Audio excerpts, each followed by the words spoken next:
Hey, welcome to lesson 6 of our challenge. How to do challenges, how to kill it with challenges in under a week. Today we're going to talk about before the challenge starts. And this is really about promotion. How do you share and get the word out and spread the word that you're even going to be doing a challenge? Because the point of doing a challenge is usually for us to attract people to us, right? And if we want to do that, we want to talk about what are some of the ways that we're going to get the word out that we are even doing a challenge so that we can get people participating in our challenge.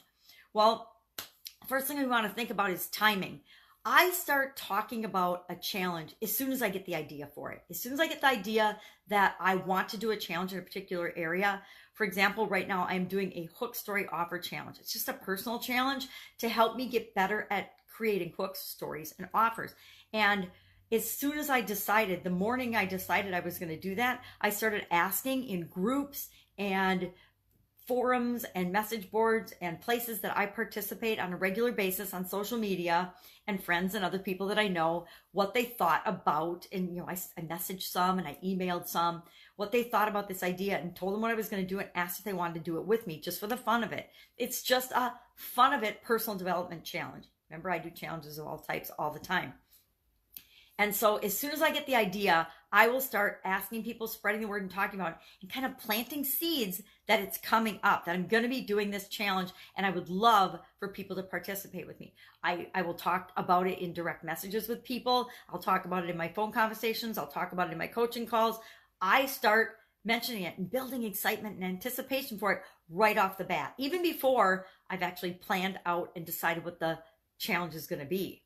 Right? Even before I've done any of that, even just before I've decided who it's going to be for, I'll start planting seeds about it. Because maybe I find somebody in one of my entrepreneurial groups that would actually like to do that particular challenge with me. And I wouldn't normally post or talk about it there, but we're having a conversation and it happens to come up.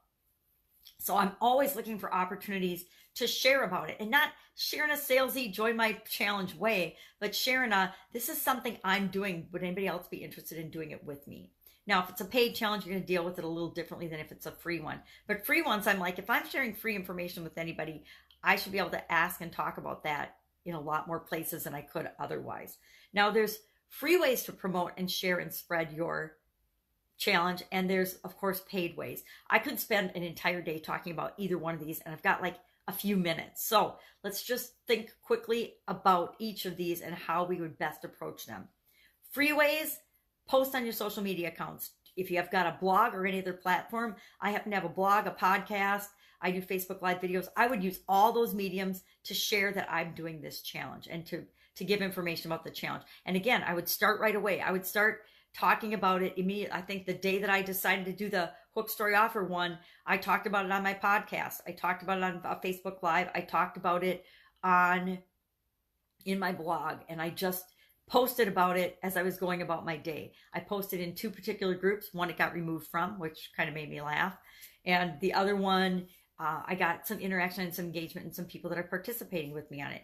And that's how I like to do it, for free things. You can also do offline things like flyers. In my real estate investing world and my real estate business lives, we use flyers for a lot of things.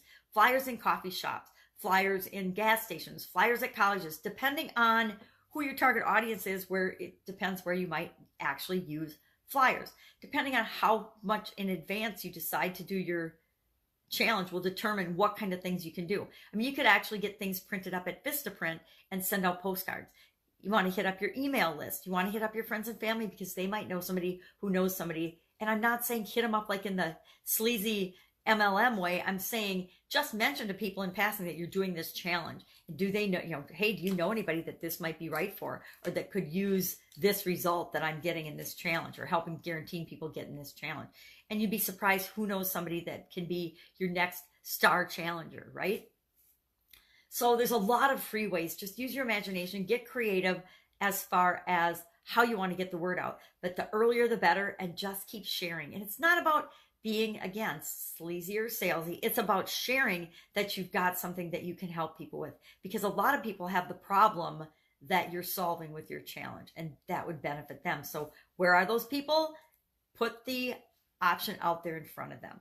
Now, if you're advertising some of the same things apply. Start early, but you have to be careful because people forget things. So if you start too early and don't remind people all along the way up until the point that you launch your summit, or not your summit, your challenge, you're going to lose people because people will forget. It's like getting people to sign up for a webinar on Monday, Tuesday, for a webinar on Thursday or Friday or Saturday. Chances are they're going to forget about it and never attend because life gets busy. We have so many things competing for our attention, and our customers are the exact same way, or the people we're looking to serve with our challenge are the exact same way. They're going to get busy. So the timing of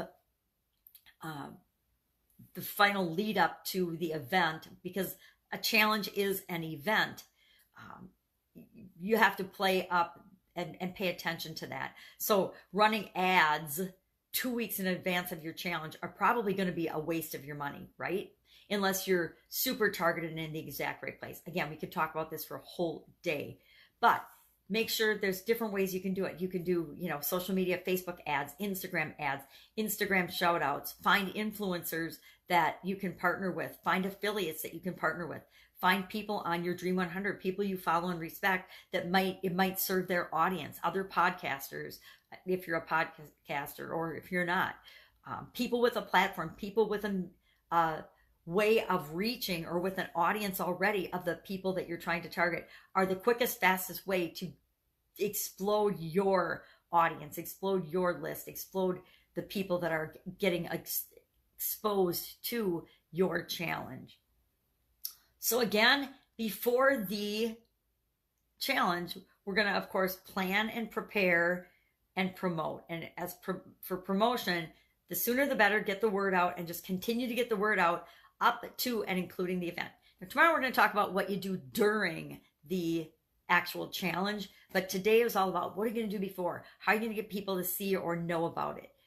There's so many platforms and so many ways to do it, and make it fun and exciting. Make it something that people feel excited and they're anticipating participating in, because they know that if they just do the thing that you ask them to do every day for 5 days, they're going to get the result that they want. That's it. Go out, make it an awesome day. And I'll, of course, see you tomorrow. And we'll talk about what do you do during your actual challenge.